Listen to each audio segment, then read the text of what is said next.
আসসালামু আলাইকুম। Welcome to my channel busy life in cooking. আমি আজকে আপনাদের দেখাবো ক্রিসপি চিকেন ফ্রাই রেসিপি। আমরা সাধারণত রেস্টুরেন্টে গিয়ে কেএফসি, সিএফসি চিকেন ফ্রাই খেয়ে থাকি। এই রেসিপি ফলো করলে খুব সহজেই বাসায় তৈরি করতে পারবেন কেএফসি, সিএফসির স্বাদের চিকেন ফ্রাই। চলুন আমরা রেসিপিটা দেখে আসি।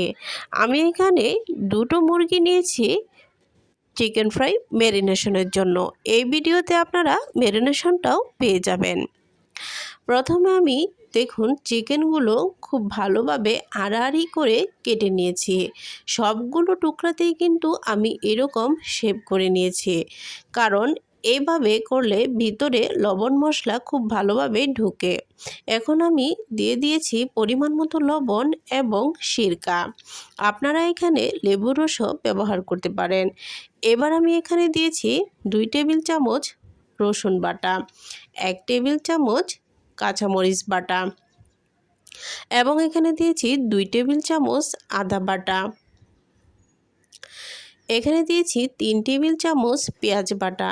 এবার আমি এখানে ব্যবহার করেছিলাম 2 টেবিল চামচ সয়া সস এবং এখানে 1.5 টেবিল চামচ লাল মরিচের গুঁড়া ব্যবহার করেছি।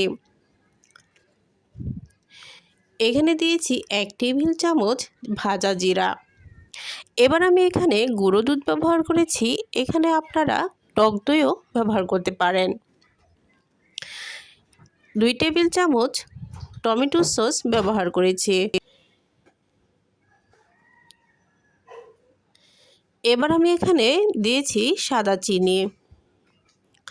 এবার সবগুলো উপকরণ আমি খুব ভালোভাবে মেখে নিব, যেন সবগুলো উপকরণটা যে মাংসের ভিতরে ভালোভাবে ঢুকে যায়।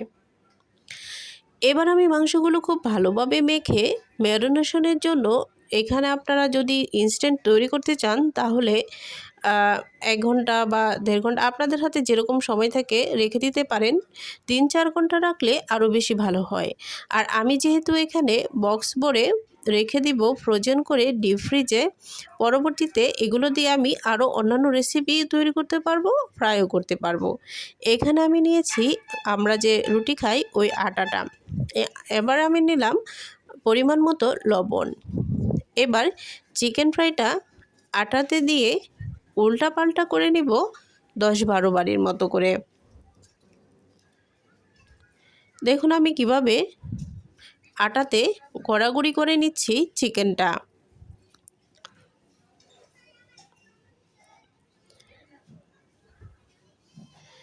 এখন আমি একটি বাটিতে পানি নিয়ে জাস্ট যে আমার হাতে পিসটা রয়েছে ওটা আমি একটু ডুবিয়ে নিব পানিতে।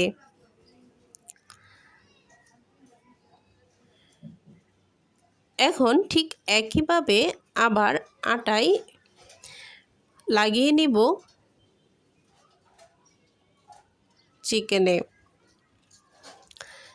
ঠিক একইভাবে আবার আমি 10-12 বারের মতো উল্টাপাল্টা করে নিব। চিকেনটা মাখানো হয়ে গেলে এবার আমি ডিপ ফ্রাই করে নিব। সবগুলো চিকেনের টুকরো আমি ঠিক একইভাবে আটায় উল্টাপাল্টা করে নিয়েছি। যখন ঠিক এরকম অর্ধেক ভাজা হবে ঠিক তখনই টুকরোগুলো আমি সবগুলো টুকরোই উঠিয়ে নিব।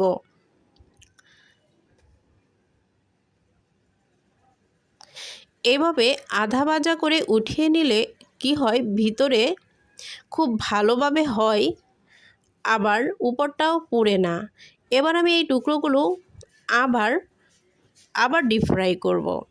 তাহলে দেখা যাবে কি উপরটাও পুড়বে না, ক্রিস্পি হবে, আর ভেতরটাও খুব ভালোভাবে সিদ্ধ হবে, জুসি একটা ভাব আসবে।